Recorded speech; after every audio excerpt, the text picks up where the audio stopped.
உடல் உணர்வு பெற்றவர்கள் நாம அழியா நிலை பெறுவதற்கு என்ன வழியோ அவங்க உணர்வின் தன்மை ஆன்மா பிரிந்த பின் அந்த விநாயகர் தத்துவத்தில் காட்டியபடி வெண்ணை நோக்கி ஏகி இந்த உண்மையை உணர்த்திய அந்த துருவ மகிழ்ச்சியின் அசக்தியை நான் தர வேண்டும் என்று வெண்ணை நோக்கி ஏகி அந்த உணர்வை சீராக பயன்படுத்தியிருந்தான்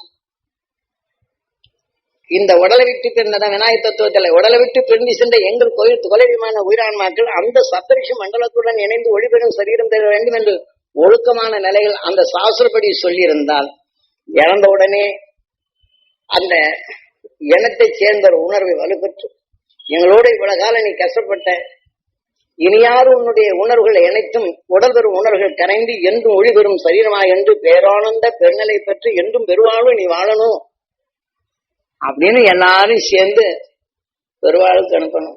பெருநிசிவம் பாசத்தால என்னை காப்பாத்துன்னு அப்ப என்னை விட்டு போயிட்டு ஜர்ன்னு எழுப்போம். அப்ப இங்க இன்னொருத்த நண்பர் என்ன செய்வாரு, எனக்கு இவ்வளவு தூரம் உதவி செய்தியே ஆஹா அப்படின்னு அவரையும் எழுப்பாரு. நாலா பக்கமும் இந்த பாச கயிறால் என்ன செய்வாங்க இங்க எழுப்பாங்க. நம்முடைய எண்ணம் அங்க யமனா வந்து அவர்கள் செய்த நம்முடைய துயரத்துக்கு தக்கவாறு தண்டனை தான் கொடுக்கிறோமே தவிர அவர் சொர்க்கத்துக்கு அனுப்புவதில்லை. நான் யமன் எங்க வச்சிருக்கான், எண்ணம் தான் யமன் என்றும் அவர்கள் எந்த பாசத்து மேல் எண்ணத்தை வைத்திருக்கின்றாரோ அந்த எண்ணம் தான் மீண்டும் புவியின் ஈர்ப்புக்கு அது யமனாக வருகின்றது.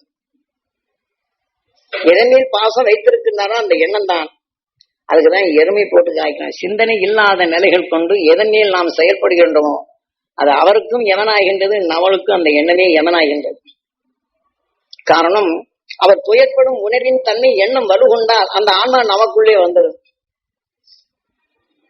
அப்ப என்ன செய்து அதுக்கும் தண்டனை கொடுக்கிறோம். அதன் வழி நமக்குள் அந்த யமன் இங்க வாட்டி வதைப்பான். அவர் என்னென்ன நோயில பட்டாரோ அதெல்லாம் நமக்குள்ள வாட்டும்.